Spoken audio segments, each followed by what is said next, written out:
Bueno, buen día. Para mí es un enorme placer volver a estar acá en Colombia, así que bueno, muchas gracias por la invitación. Como ustedes saben, es una de las inquietudes que hay y decir, bueno, necesitamos tantas guías, ¿para qué? Grappa es una organización que básicamente incluye reumatólogos y dermatólogos, y creo que eso es una característica diferencial de esta asociación, porque bueno, los dermatólogos tienen una participación muy importante. Yo creo que tengo el pasador, ¿no? ¿Estás pidiendo eso? ¿Lo tengo Sí, yo? usted tiene eso, perfecto. Eh, bueno, y gracias a Avi por la invitación también, ¿no? Básicamente, lo que hizo Grappa desde las primeras guías es separar las indicaciones por dominio. Como ustedes saben, la artritis psoriásica es una enfermedad que compromete muchos distintos dominios y a veces vienen juntos, vienen separados. Entonces, Grappa siempre consideró que era importante hacer recomendaciones basadas en la evidencia en cada uno de los diferentes dominios, y ahí, como pueden ver, entonces, en las guías se habla de cómo es el tratamiento de la artritis periférica, el compromiso axial, la entesitis, dactilitis, la piel, las uñas.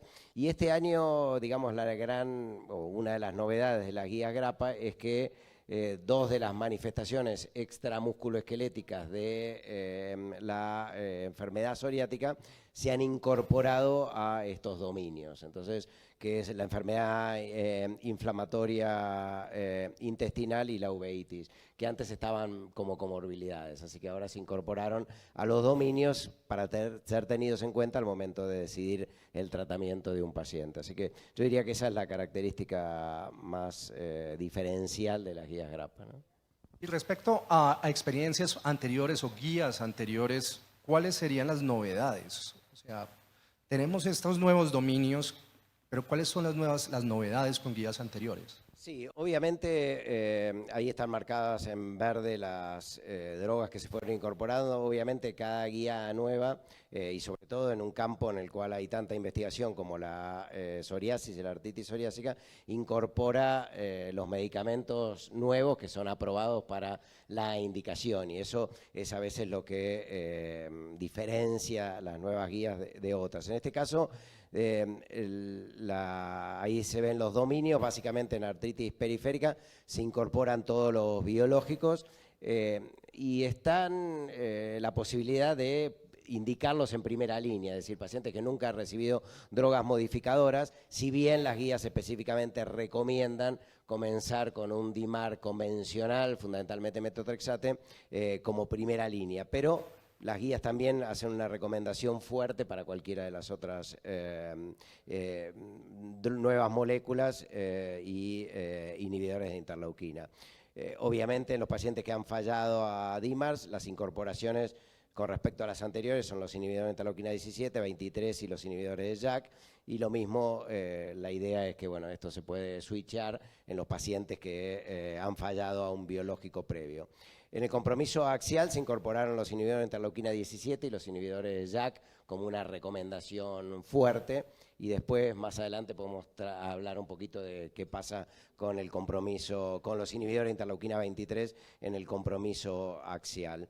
Y básicamente lo mismo, switchear entre ellos en los pacientes que fallan a un biológico previo. En la entesitis, nuevamente, se incorporan el inhibidor de interleuquina 17, apremilasa, inhibidor de interleuquina 23, inhibidores de JAK, y creo que también una diferencia con las guías anteriores es el posicionamiento del metotrexate en la entesitis, que en las guías anteriores no se recomendaba su uso, y en estas guías tienen una recomendación condicional, recomendación fuerte donde hay más evidencias para los biológicos y las pequeñas moléculas, pero hay un poco, básicamente en base al estudio SEAM-PCA, que ustedes recuerdan, un ensayo clínico en el cual se comparaba etanercept en monoterapia combinado con metotrexate contra metotrexate solo. Ahí el metotrexate solo mostró buena eficacia en la entesitis, y basándonos en eso se hace una recomendación condicional. Muy interesante. Edwin, tenés que decirnos. Sí, doctor Soriano, a pesar de esa evidencia, ¿usted se atrevería a algún paciente con artritis psoriásica que tenga compromiso puramente entesítico como primera línea colocarle metotrexate a pesar de esa evidencia? Yo diría desde que la si experiencia, ¿no? Sí, acá básicamente si el paciente tiene un compromiso entesal muy importante, que es lo que predomina el cuadro, en general nosotros vamos con biológicos, pero si el paciente tiene compromiso articular periférico, pero tiene algo de entesitis, en esos casos nosotros sí utilizamos el metotrexate. Y es como todo, digamos, hay cierta eficacia y algunos pacientes andan bien y otros tienen que switchar. Uno diría, de vuelta, si es mucha entesitis, ir por un biológico; si no hay artritis periférica, se puede considerar el metotrexate. Y uno de los conceptos con esto es que nosotros sabemos que el tratamiento precoz evita a largo plazo la mayor incapacidad, pero no está tan demostrado que unos 3 meses de metotrexate, 4 meses de metotrexate, realmente haga un impacto tan negativo en la calidad de vida a largo plazo. Y entonces, bueno, a veces vale la pena probar por tema de costos, ¿no? Y menciono yo esto porque vemos con frecuencia en las guías de espondiloartritis, por ejemplo, axial, pero aquí tenemos el componente, eventualmente en la artritis psoriásica también del componente axial, que por ejemplo en interleuquina 17 en los estudios generalmente va bien. Sin embargo, la experiencia, y creo que, no sé si alguien comparte algo es diferente en el auditorio, pues nos lo puede hacer saber, pero en la práctica no siente uno, no tiene esa misma percepción de mejoría que está reportada en los estudios con interleuquina 17 cuando es exclusivamente el componente axial. Entonces, no sé usted qué opinión le merece, y desde la experiencia vuelvo y digo, porque a veces vemos en la experiencia algunas cosas que realmente van un poco en contra de lo que dice la evidencia, de ese compromiso de axial en articular en psoriasis para utilización de los inhibidores de interleuquina 17. ¿Qué opina usted? Sí, nosotros tenemos buena experiencia con inhibidores de interleuquina 17 en el compromiso axial, tanto de la espondiloartritis axial como cuando hay compromiso axial de la artritis psoriásica. En general hemos tenido buena experiencia. Obviamente los DIMAR convencionales no lo utilizamos cuando hay compromiso axial, ¿no? Si bien algunas guías dicen que la sulfasalacina podría funcionar, pero en general, en nuestra experiencia, son muchas pastillas y en general los pacientes no tienen buena compliance con la sulfasalacina, ¿no? Y es muy interesante cómo van abriendo estas guías, casi que nos vamos teniendo un T2T, pero son muy lógicas cuando nos dicen, tenemos un orden, pero ojo, hay pacientes que, aunque el metotrexato es buenísimo, hay pacientes que definitivamente desde el principio pueden necesitar algo más, y vea qué es lo que lo acompaña. Y hablando de estrategias terapéuticas nuevas, ¿cómo cogemos los datos nuevos de interleuquina 23? Teniendo en cuenta que afortunadamente ya tenemos opciones terapéuticas varias en enfermedad psoriásica, ¿cómo los cojo yo y en dónde los pongo? O sea, ¿cómo traduzco yo eso a la realidad? Bueno, básicamente es un poco lo que hablábamos antes, ¿no? Depende cuáles son los dominios que están involucrados. Nosotros sabemos que, y hay evidencia fuerte, que la interleuquina 23, los inhibidores de interleuquina 23 son superiores a todas las drogas que teníamos anteriormente para el compromiso de piel, digamos. Hay ensayos clínicos cabeza a cabeza contra el adalimumab, contra el ustekinumab, contra los inhibidores de interleuquina 17, y en general, bueno, los inhibidores de interleuquina 23 funcionan muy bien y bueno, y esa es nuestra experiencia también. Uno hace la dosis de carga y el paciente se limpia, ¿no? Con respecto al resto de los compromisos, tienen muy buena eficacia. Entonces nosotros en general trabajamos con los dermatólogos, los pacientes los vemos en una clínica conjunta cuando vamos a indicar un biológico y nos ponemos un poco de acuerdo con ellos. Ustedes recuerdan también las guías EULAR, y también eso lo hacen las guías GRAPPA y también las guías PANLAR, que después vamos a hablar.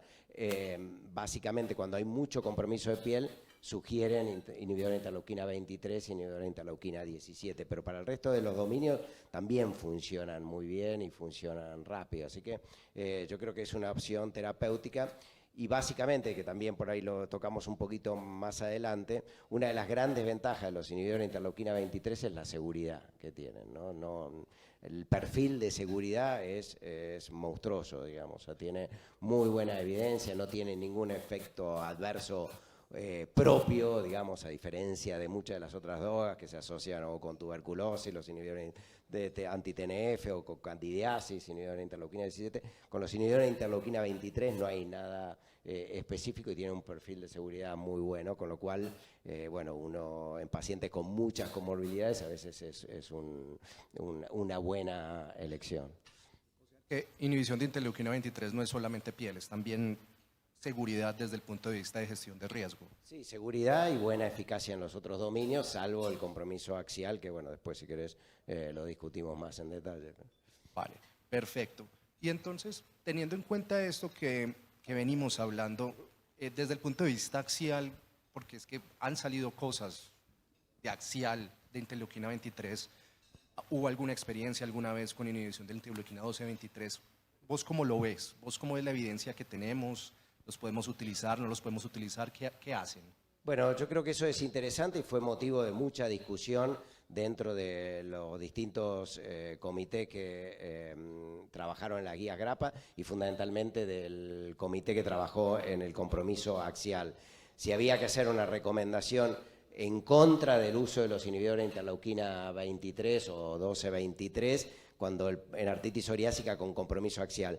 Y finalmente, como ustedes ven ahí, la recomendación que hizo GRAPPA y a lo que se acordó, y estuvieron todos los expertos de acuerdo, es no hacer ninguna recomendación por evidencia insuficiente. Como ustedes saben, digamos, la evidencia de esto viene de los 3 ensayos clínicos que se hicieron con el ustekinumab en espondiloartritis axial, y también la evidencia de risankizumab en la espondiloartritis axial, que fallaron. Entonces, a partir de eso, bueno, esa evidencia se puede extrapolar al compromiso axial de los pacientes con artritis psoriásica, y ahí se empezó a pensar, digamos, todas las evidencias que hay de que el compromiso axial en la artritis psoriásica no es exactamente igual al compromiso axial en las espondiloartritis puras o en lo que antes se llamaba espondilitis anquilosante.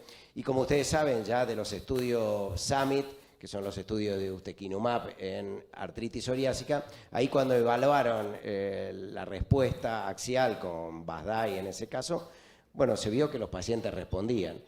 Y después lo mismo se hizo en los estudios Discover y en el PICSEIC con risankizumab, y cuando se analizó el compromiso axial de los pacientes que entraron por compromiso periférico, se vio respuesta. Entonces acá la pregunta es si es respuesta real o es arrastrada por la mejoría en los otros dominios.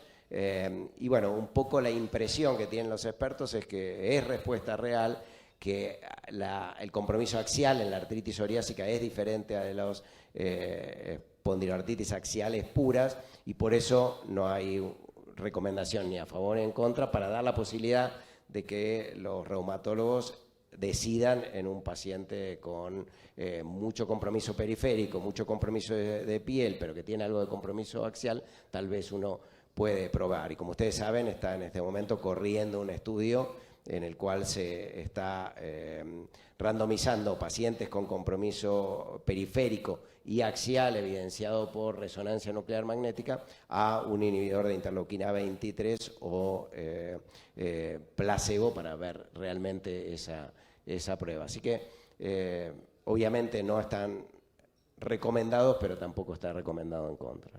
Doctor Soriano, en los últimos años hay algunas pruebas que se hacen, por ejemplo, como el VECTRAC, que establece o se puede dilucidar cuál es la expresión de las interleuquinas en cada paciente en particular.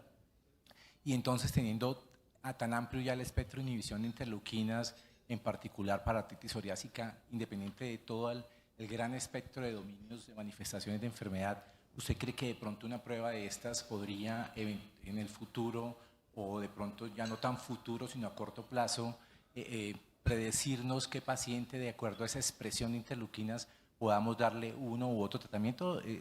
Sí, por ahora, digamos, los intentos en ese sentido han fracasado, no han sido demasiado buenos. Hay un par de trabajos que evalúan distintos biomarcadores para tratar de ver cuál va a ser la respuesta del paciente frente a los distintos tratamientos, y la realidad es que no ha habido algo sencillo, fácil, que vos digas, bueno, mido los niveles de interleuquina y si están elevados, la inhibición de esa interleuquina va a funcionar. En realidad es más complejo. En este momento hay un proyecto que hace varios años que está ongoing, de grapa, de tratar de identificar biomarcadores para la respuesta a los distintos tratamientos. Es un estudio monstruoso, muy grande, pero hoy por hoy yo diría que no hay una forma certera de medir algo que nos prediga qué paciente va a responder a cada uno de los distintos tratamientos o inhibiciones, y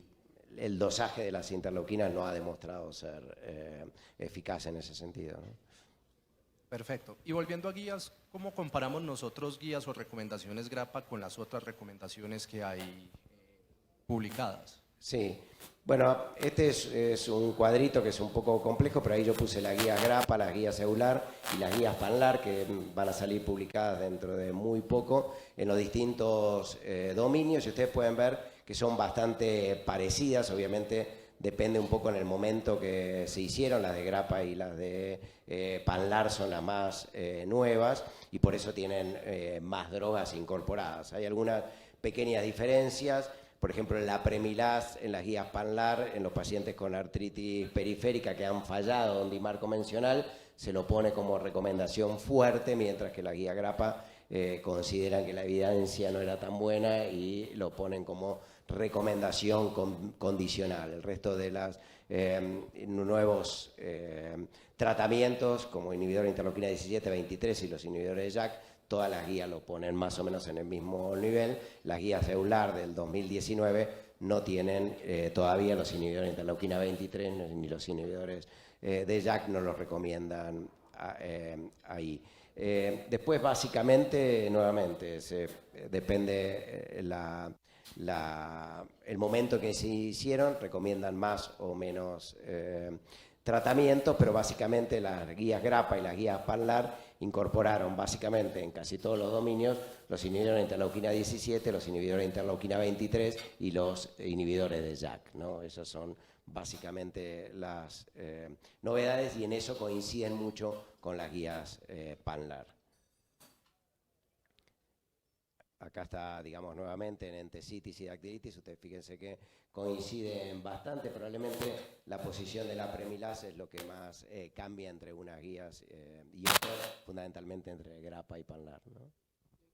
Viendo esto, viendo el cubrimiento ya que tenemos de los dominios y viendo los medicamentos que tenemos disponibles, llegó el momento de decir, ya, tenemos suficientes opciones terapéuticas, tenemos todo cubierto para nuestros pacientes, o todavía tenemos necesidades insatisfechas en la enfermedad. No, básicamente, y esta es una diapositiva, bueno, no salió muy bien. Fíjense que tomando un parámetro como el ACR20, que todos vamos a coincidir acá, que no es probablemente el mejor forma de evaluar la respuesta de los pacientes con enfermedad psoriásica, fíjense que la respuesta en casi todos los tratamientos que teníamos hasta hace algún tiempo y aún anda en cerca del 60% ACR20. Si uno toma parámetros más estrictos como es remisión por MDA, los porcentajes aún bajan. Entonces, claramente se ha avanzado mucho, hay mucha mejora en un grupo importante de pacientes, pero todavía hay un número de pacientes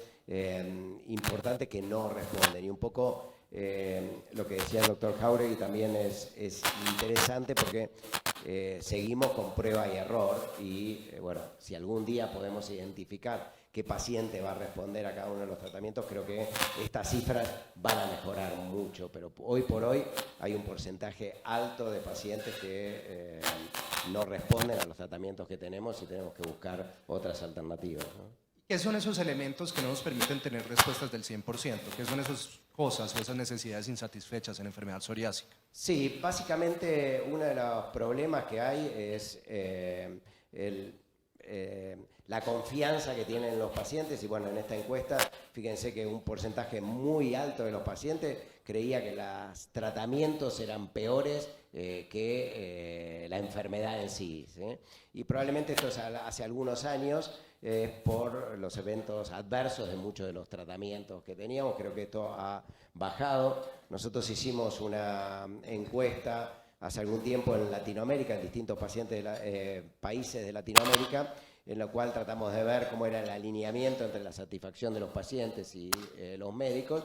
Y fíjense que la concordancia fue bastante buena, solamente había alrededor de un 10% de casos en los cuales el paciente no estaba satisfecho y el médico sí estaba satisfecho con la respuesta al tratamiento. Así que los pacientes todavía, bueno, tienen ciertos resquemores.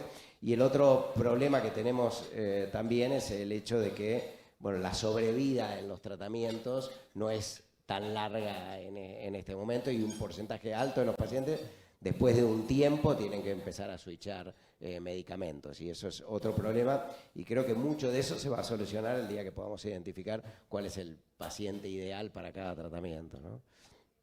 Perfecto. Entonces, aprovechando que estás acá, ¿cómo hago yo para traducir toda esta información y cómo hago yo para seleccionar un medicamento para mi paciente? ¿Cómo nos recomendás que hagamos esa gestión de escoger el medicamento adecuado para el paciente adecuado? Sí, creo que en este momento la tercera pata de la cual nos tocamos, obviamente, uno mira la recomendación y la evidencia que hay de ese tratamiento en cada uno de los distintos dominios de compromiso. Entonces, primero, evaluar al paciente y ver cuáles son los dominios que está comprometido. Tiene comprometida la piel, la entesis, el compromiso axial, y qué tratamientos son eficaces.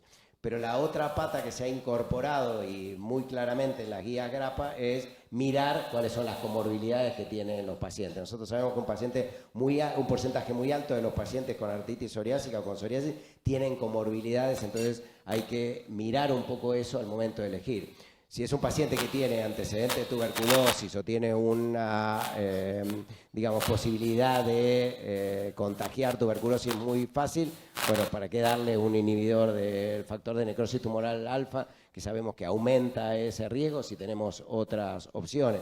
O si el paciente tiene historia de candidiasis, ¿para qué ir por un inhibidor de interleuquina 17, etcétera? Entonces, ir mirando cuál es la respuesta. Por ejemplo, pacientes con obesidad, los inhibidores de interleuquina 23 funcionan igual, pero los inhibidores anti-TNF parecieran tener menos eficacia en el paciente obeso. Así que hay que mirar cuáles son las comorbilidades, mirar también entonces cuál es la eficacia de las drogas en cada uno de esos dominios, y por último, bueno, charlar un poco con el paciente sobre cuáles son sus preferencias, ¿no? Básicamente, todas estas opciones nos permiten elegir vía oral, nos permiten elegir vía subcutánea, nos permiten elegir vía intravenosa.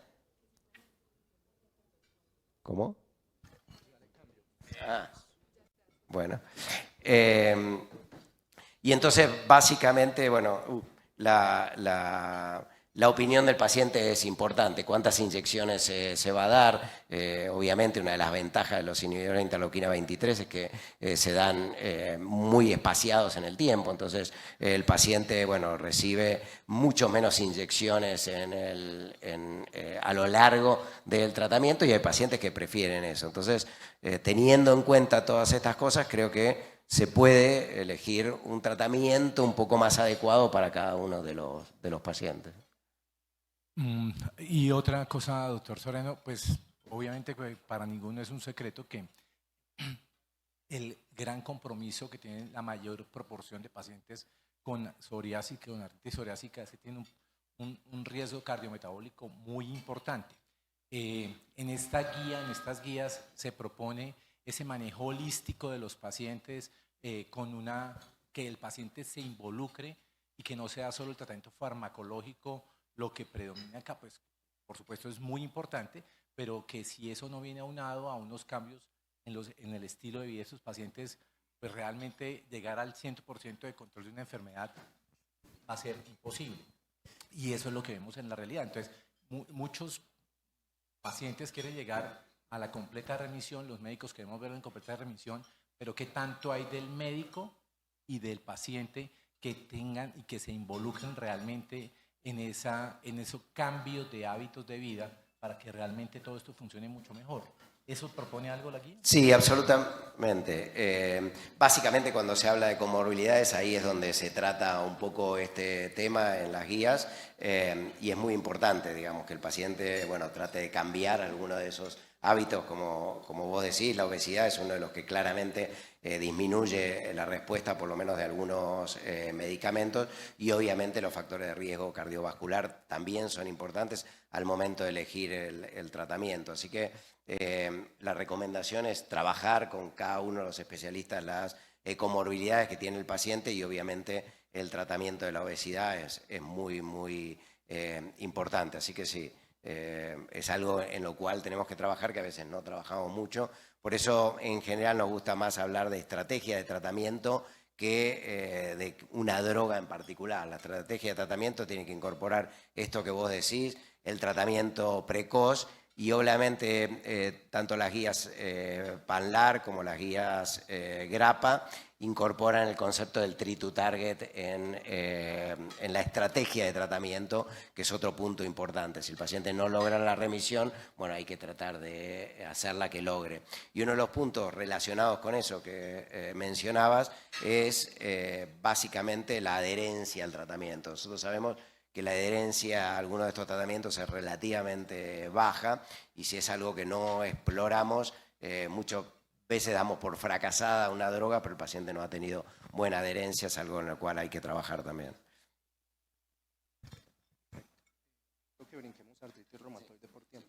Doctor, mil gracias. Vamos a pasar ahora a otro reto que es artritis reumatoide, y el plan de esto es ver todas las necesidades o lo que hemos venido aprendiendo, que es, a pesar de que tenemos cada vez más opciones de tratamiento, cada vez queremos más y el paciente cada vez quiere más. Y para eso, Edwin, vamos a hablar de eficacia y de evidencia de vida real, porque muchas veces nos hablan de los ensayos clínicos fase 3 y nosotros decimos, bueno, pero ¿qué hacemos con nuestros pacientes del día a día? El paciente que no hubiera estado en ese ensayo clínico. Entonces, contanos, háblanos de eficacia. Sí, me gustaría, si alguien quiere en algún momento hacer alguna acotación, pues bienvenidos, porque la idea es que charlemos todos y que compartamos un poco la experiencia. Pues aquí como que, de acuerdo a lo que nos habíamos planteado para hablar en este conversatorio, queríamos pasar un poco de la evidencia a la experiencia. Y creo que vamos a llevarnos un poco en este trascender para hablar un poquito de UPA en particular. Entonces, todos conocemos los estudios de desarrollo de UPA. Generalmente este estudio de investigación se hizo con un grupo de estudios que es los CELET. Dentro de ellos tenemos el CELET Compare, y hoy pues les traigo aquí en esta diapositiva una disposición de los pacientes que han estado sometidos en este estudio en particular.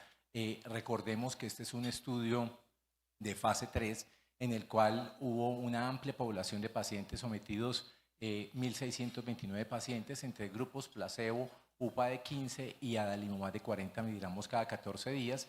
Y finalmente voy a mostrarles algunos resultados de qué pasa a través del tiempo y los desenlaces importantes, pues, clínicos que queremos ver todos después de 156 semanas. Entonces podemos colocar la siguiente, por favor. Aquí entonces mostrando las respuestas ACR20, ACR50, vemos cómo en la semana 156, con esta, si no la embarro. No marca. Ah, ok. Bueno, pasemos la anterior. No. Bueno, entonces, para aquí no desconcentrarnos un poco, entonces vemos la respuesta ACR50, vemos como después de las 156 semanas, esa respuesta que hemos tenido previamente hasta cuando estuvo el estudio doble ciego, estas respuestas se tratan de mantener en el tiempo, y tiene una ACR50 que se logra en el grupo de UPA de 15 miligramos en un 38% versus adalimumab en un 27%. Y si vemos o le pedimos un poquito más, es el ACR50, pues vemos como 32% tenemos en pacientes con ACR70 en el grupo de upadacitinib y 21% en el grupo de adalimumab. Recordemos que este estudio, los pacientes en la semana 26 fueron switchados si no lograban un CDAI por debajo de 10 o si no lograban más del 20% de mejoría en articulaciones inflamadas y dolorosas. En ese sentido, los pacientes eran switchados a UPA, los que estaban en placebo pasaban a UPA, los que estaban en UPA pasaban a adalimumab o los que estaban en adalimumab pasaban a UPA para poder lograr finalmente mantenerlos continuamente en el tiempo hasta esta semana 156. Y en ese orden de ideas también el paciente que no lograba ese desenlace en la semana 26 por una técnica de imputación de no respondedor, se castiga el medicamento y aquí tenemos estos resultados. Entonces, aunque estos resultados en el tiempo deben verse con mucho cuidado porque inicialmente estos estudios de eficacia pueden estar los resultados un poco sesgados. Precisamente para eso se castiga la intervención precisamente con esa técnica de no respondedor, imputación de no respondedor. Y aquí vemos lo que queremos generalmente ver en esos estudios, es la respuesta, por ejemplo, de remisión en los pacientes, viendo cómo en la semana 156 un 32% de los pacientes logran la remisión en el grupo de UPA versus 22% en el grupo de adalimumab. Y si queremos un poco ver lo que son desenlaces reportados por los pacientes, entonces vemos aquí cómo el HAQ en el tiempo, recordemos que si el HAQ en el tiempo cambia por lo menos un 0,22, eso es una respuesta clínica importante. Y en la parte de dolor, pues también tenemos, aquí nos muestra la gráfica claramente cuál es la respuesta a través del tiempo en lo que respecta a dolor. Yo quiero ahí hacer un comentario pequeño y es aprovechar que tenemos al doctor Soriano. Doctor Soriano, teniendo en cuenta su experiencia, estos datos nuevos o estos datos que va trayendo los inhibidores JAK, ¿los pone aparte desde el punto de vista de eficacia con las estrategias terapéuticas que teníamos previamente? Bueno, yo creo que es difícil decir porque, bueno, los estudios comparativos que no son cabeza a cabeza, bueno, uno no puede sacar las conclusiones, pero básicamente nosotros lo venimos viendo de hace mucho tiempo. Los inhibidores de JAK son una opción terapéutica muy buena, es vía oral, etcétera. Así que uno preveía que hace algunos años que los inhibidores de JAK iban a ser primera línea en artritis reumatoidea en todo momento, y eso sigue siendo para un grupo grande de pacientes, bueno, sacando un poco los warnings con respecto al tema cardiovascular y ahora de cáncer, fundamentalmente que se dividió con TOFA, ¿no? Pero básicamente nosotros en nuestra práctica sigue siendo una opción terapéutica de primera línea en la mayoría de los pacientes y funcionan muy bien. Así que yo creo que no es, digamos, un cambio radical, pero sí cada una de las nuevas drogas van incorporando un porcentaje chico, pero mayor de pacientes que nos van ayudando a lograr el objetivo de remisión en un porcentaje más alto. Muchas gracias. Y desde el punto de vista de progresión radiográfica, a mí sí me gustaría ver manos. Para uno es importante, o sea, sigue siendo importante que nos den datos de progresión radiográfica o quedamos tranquilos solamente con que nos den datos de eficacia desde el punto de vista de clinimetría. La progresión radiográfica sigue siendo importante cuando estamos hablando de medicación y de artritis reumatoide. ¿Nadie? ¿Sí? ¿No? ¿Sí? ¿No? O sea, ¿con la clinimetría es suficiente? Progresión radiográfica definitivamente sigue siendo importante. Y Edwin, ¿qué nos trae? Sí, yo creo que... Gloria.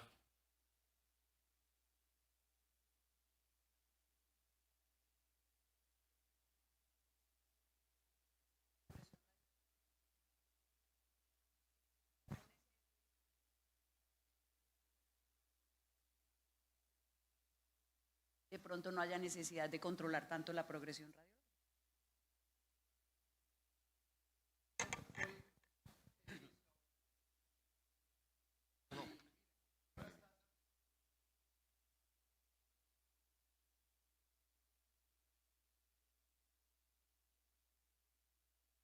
No para no, lo que yo digo es, posiblemente en los estudios clínicos los medicamentos tengan que evidenciar algo que la gente les va a preguntar.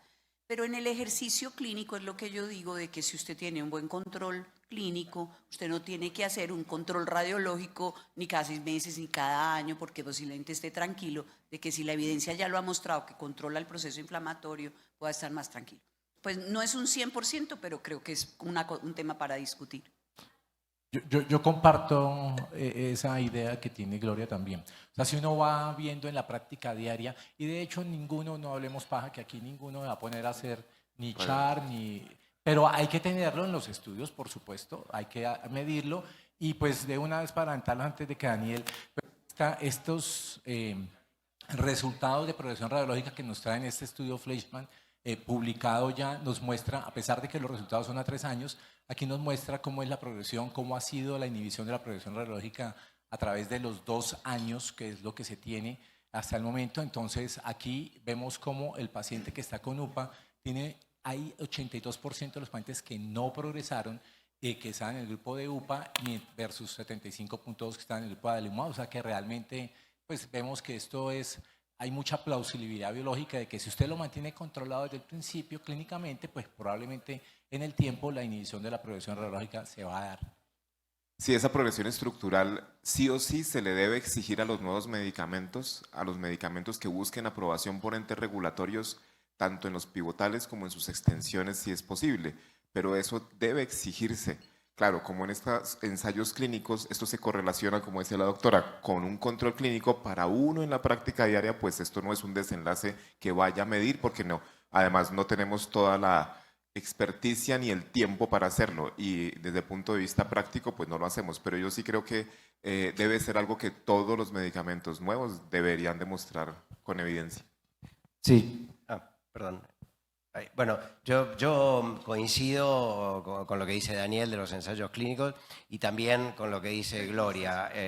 Cuando, digamos, yo por lo menos uso la radiografía porque hay un porcentaje interesante de pacientes que no tienen una remisión completa, pero los pacientes están muy conformes con el tratamiento, están mucho mejor, y entonces ahí uno dice, bueno, sigo el treat to target, le cambio el medicamento, pero el paciente realmente está muy conforme, y yo a veces sí me apoyo en la radiografía en ese momento, porque digo, bueno, si el paciente no está en remisión, tiene un poco de clínica, pero el paciente no quiere cambiar, bueno, si está progresando radiográficamente, bueno, uno va mucho más fuerte a convencer al paciente de que es necesario cambiar el tratamiento. Si el paciente viene, digamos, sin progresión radiográfica, aunque no esté en remisión completa, tal vez uno negocia más mantener el medicamento. Cuando nosotros queremos hacer estudios retrospectivos, y nos pasa, y eso siguiendo un poco lo que dice Gloria, uno dice, bueno, vamos a ver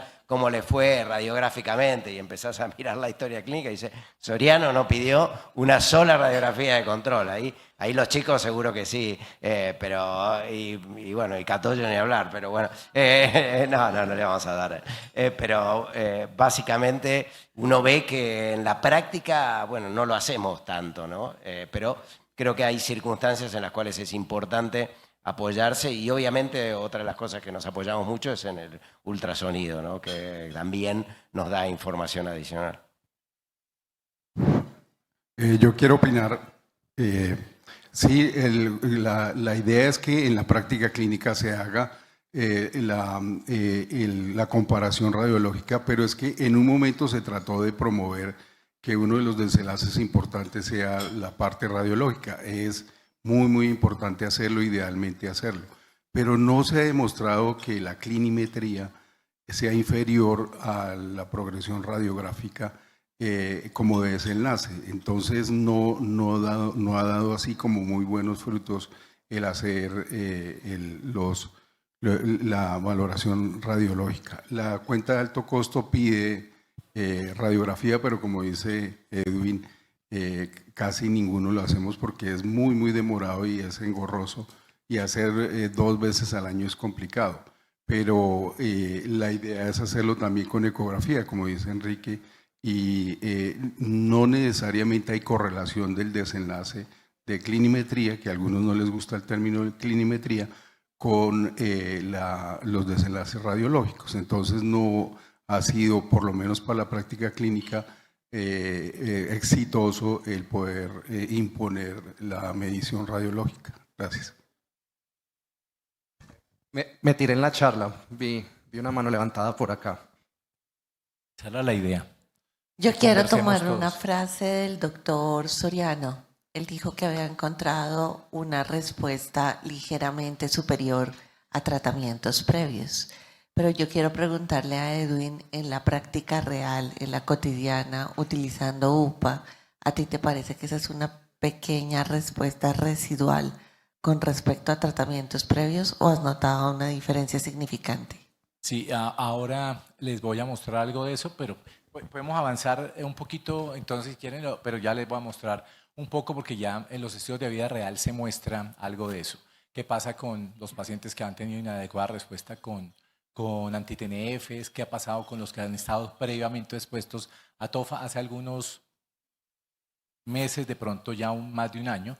Algunos pacientes que estaban en un anti-JAK me preguntaban, pero pues yo estoy bien, pero no me siento del todo bien, y veíamos que lo máximo que logramos era moderada actividad, y entonces yo decía, miércoles, y yo como, yo no tengo la respuesta de decirles si sí o no es en ese momento, si eventualmente yo la cambio a anti-JAK voy a tener una respuesta. Ya vamos a ver un poco de eso. Si quiere, pues el tema que a muchos nos preocupa eventualmente con los anti-JAK, con las alertas, es la parte de seguridad. Entonces, esto es interesante porque aquí tenemos el resumen como de los eventos adversos en cuanto a seguridad. Y pues como todos ya sabemos, entonces herpes zóster es una preocupación, y entonces también eventualmente incrementos de la CPK que no está muy dilucidado el mecanismo, o eventualmente la alteración de pruebas de función hepática. ¿Qué pasa con respecto a eso? Efectivamente, aquí no hubo una cosa diferente a lo que ya sabemos. Entonces, como podemos ver en esta tabla que les traje,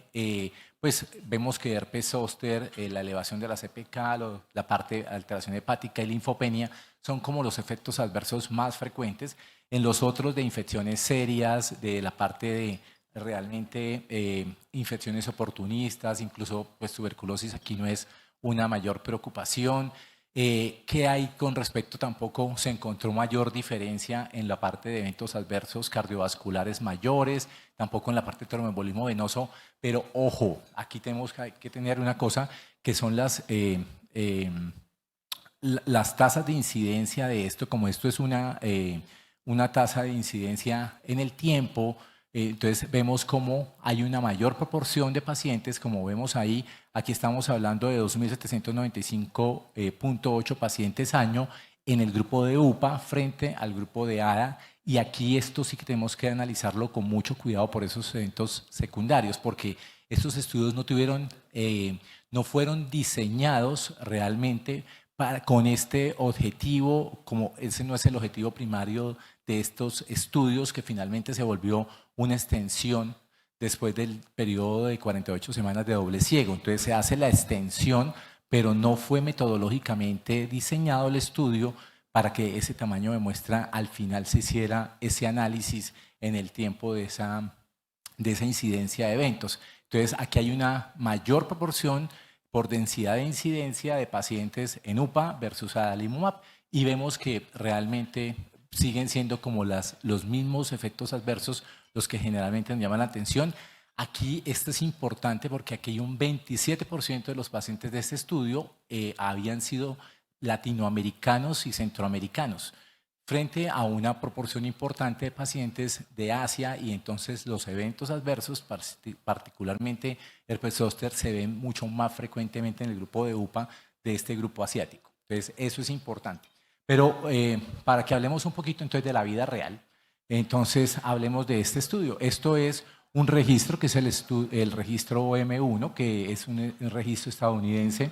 Realmente esto es una de las más grandes bases de datos de pacientes que hay desde el punto de características clínicas, y también de la parte administrativa. De esto sale este subanálisis o su estudio, que es en una población de 1.892 pacientes en vida real, muestran los resultados a 3 y 6 meses. Entonces, aquí tenemos un 53% de pacientes que venían en monoterapia con upadacitinib, y los desenlaces clínicos, como ustedes los pueden ver, pues son alentadores y persisten como que lo que veníamos viendo en los estudios clínicos. Igual, entonces, ¿qué pasa con los pacientes que reciben terapia combinada? Vean que no hay mucha diferencia entre los diferentes grupos en esos dos escenarios, tanto en monoterapia como en terapia combinada.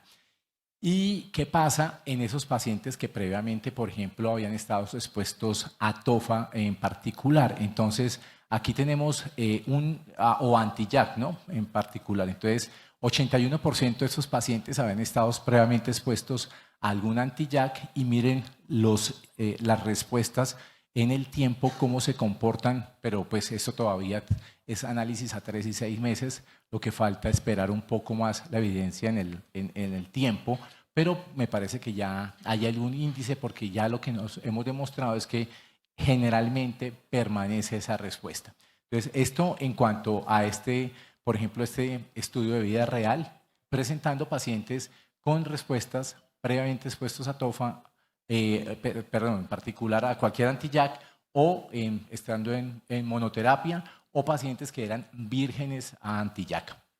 Y este es otro estudio de vida real en el cual tiene un problema y es que eso es un análisis observacional retrospectivo, entonces tenemos que también evaluar con mucho cuidado eso porque esto es de la base de datos también estadounidense de UR-NICE. Y aquí se hizo un análisis solo a 252 pacientes en ese momento.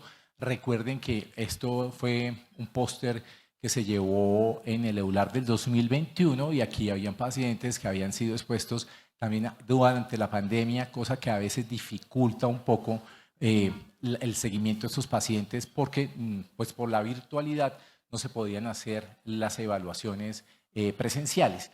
Y entonces, pero aquí también, pues digamos que se soporta que eso que habíamos visto en los estudios pivotales, pues permanece en los estudios de vida real y tenemos un porcentaje importante de pacientes, por ejemplo, a 3 meses de remisión DAS28, como vemos ahí en la gráfica, 48.4% de los pacientes tienen un DAS28 PCR por debajo de 2.6. En el grupo de UPA-dacitinib en monoterapia, y versus 30.3 en el grupo de UPA más DIMAR convencionales. Y en la parte inferior vemos la gráfica de remisión, por ejemplo, de los pacientes con previa administración de tofacitinib en particular, logrando una DAS28 de 34.7 versus los pacientes que previamente no habían estado o eran vírgenes pues a tofa, había sido un 39.5 de remisión. Entonces ya comenzamos a ver ahí una persistencia de lo que nos decían los estudios pivotales y tener un poco más de información de qué pasa con los pacientes que previamente han estado expuestos a inhibidores JAK. Yo quiero meter la mano y tengo como que varias preguntas, pero la primera, vamos a empezar de atrás para adelante como las venía pensando. ¿Es importante o le interesa a uno que ya estemos hablando como desenlaces remisión y estemos abandonando un poquito ACR20? O sea, para ustedes es diferente que un medicamento venga y me diga, mire, es que uno de mis objetivos que cumplí es remisión en los ensayos clínicos. ¿Es importante, les interesa, les cambia algo o les da lo mismo que les muestre una ACR20?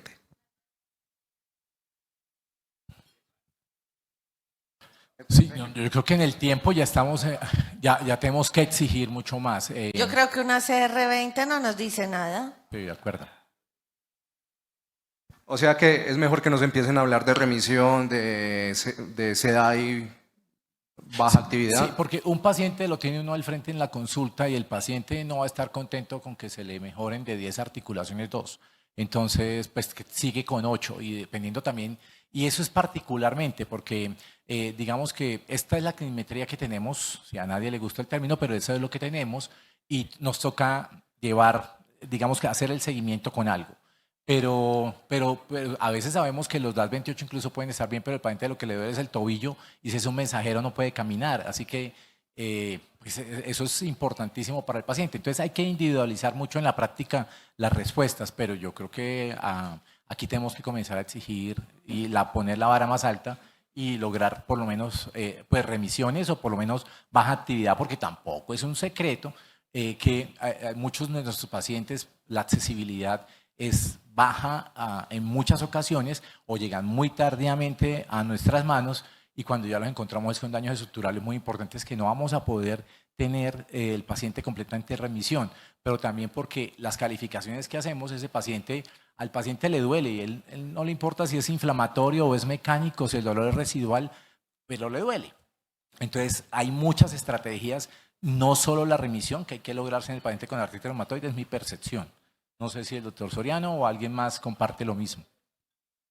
Sí, sí, yo coincido plenamente. Digamos, el ACR20 no lo usamos en la práctica clínica y creo que la evaluación, a mí me parece que lo que han incorporado de bueno estos índices es, bueno, tratar de objetivar en forma realmente, de vuelta, más objetiva cómo está evolucionando el paciente, digamos. Antes nos basábamos mucho, bueno, sí, estoy mejor, bueno, está mejor, seguir igual, ¿no? Y yo tengo una diapo que preparo ahí, una evolución mía copiada así, tal cual, que cuando la miro digo, qué horror, pero bueno, decía así, el paciente refiere estar mejor, seguimos igual tratamiento. Y eso ya claramente no va más. Entonces, bueno, independientemente del índice que nosotros elijamos o no hacer un índice, lo importante de todo esto es que, bueno, evaluamos al paciente, le contamos las articulaciones, le preguntamos cómo está y después tomamos la decisión, ¿no? Entonces me parece que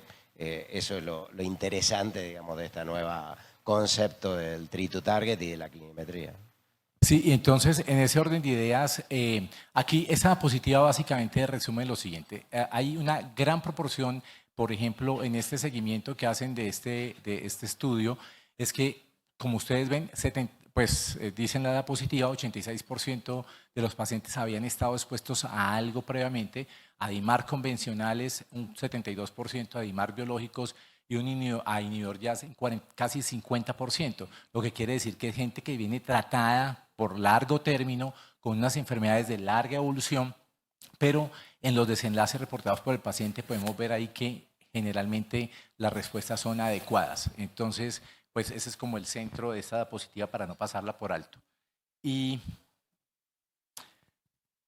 no sé si, entonces, que hablemos un poquito, Daniel. Sí, metámonos a seguridad. Hablar un poquito de Daniel. seguridad.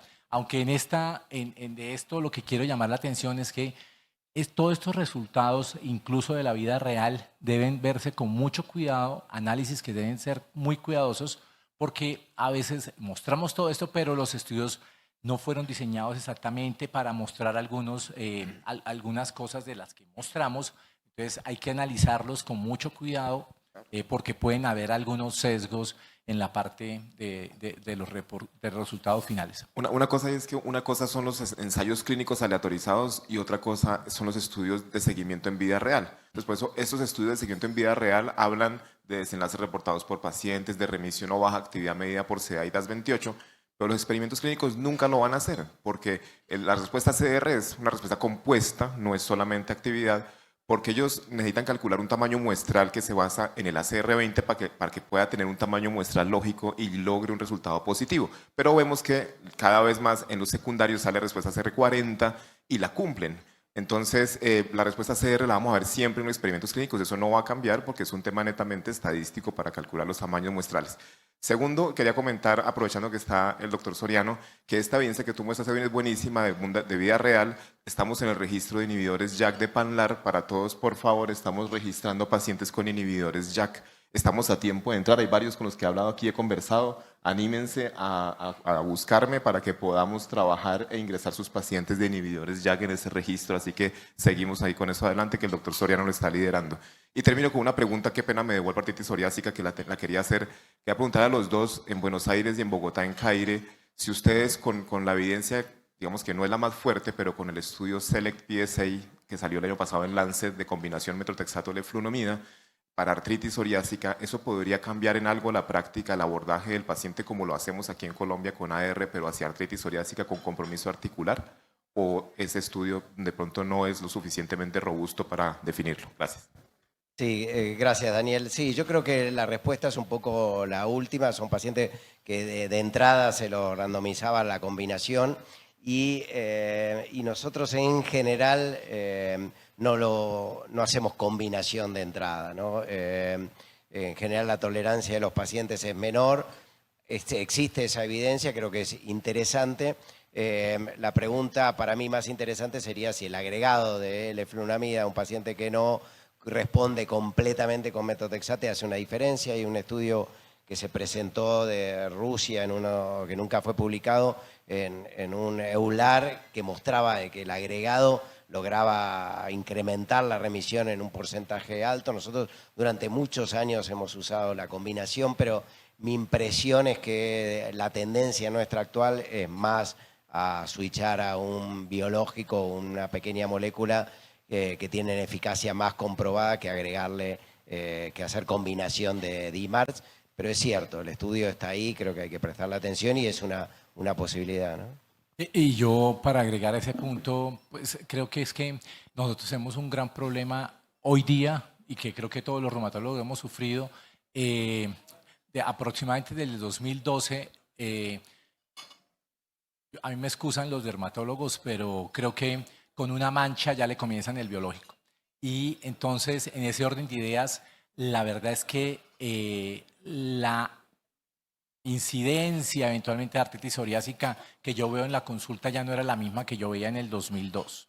Así que hoy día ya el paciente nos llega con terapia biológica, nosotros no podemos ver casi el espectro realmente de manifestación de la enfermedad articular.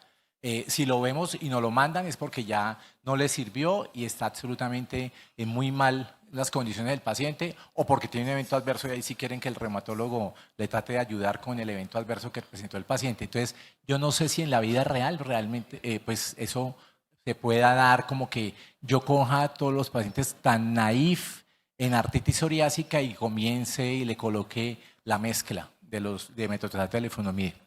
Bueno, entonces, ya por motivos de tiempo, hay una cosa interesante, entonces, pero lo que quiero decirles y dejarles el mensaje aquí, tenemos evidencia en Latinoamérica con el programa de desarrollo de los estudios CELET. De seguridad tenemos por ejemplo, este análisis integrado que involucraba a pacientes con upadacitinib NAR. La doctora Vélez participó en esa población de pacientes que se incluyeron en esos estudios. Entonces, los invito a que se puedan revisar un poco esto. Realmente de seguridad no hay mucha diferencia cuando hacen un análisis comparado a lo que pasó en Latinoamérica, que es un volumen nada despreciable de pacientes de 725 pacientes, frente a los del resto del mundo, y no hay muchas diferencias realmente en la parte de seguridad. Y también los invito que en la parte de seguridad ya salieron hay una publicación reciente de este año de Burmester que lo que muestra una población expuesta a UPA de 6.991 pacientes, 15.000 pacientes año expuestos, en lo cual las diferencias realmente en la parte de eventos de especial interés no son muchas con los comparadores. Hay en particular, sigue la preocupación un poco, de acuerdo a esta gráfica, con la parte de herpes zóster, pero pues como les digo, hay una población asiática expuesta importante y esos son los pacientes que generalmente hacen más efectos secundarios. Definitivamente sí, el herpes está relacionado con la dosis. Este estudio involucra no solo pacientes con artritis reumatoide, sino también con espondilitis anquilosante, artritis psoriásica y dermatitis atópica, y vemos que en dermatitis atópica, que usan una dosis incluso mayor, vemos cómo eventualmente herpes zóster puede tener una mayor incidencia. Entonces, en general esto, y para que se lo vean así rapidito, esos son los mensajes como para llevar a casa de esta parte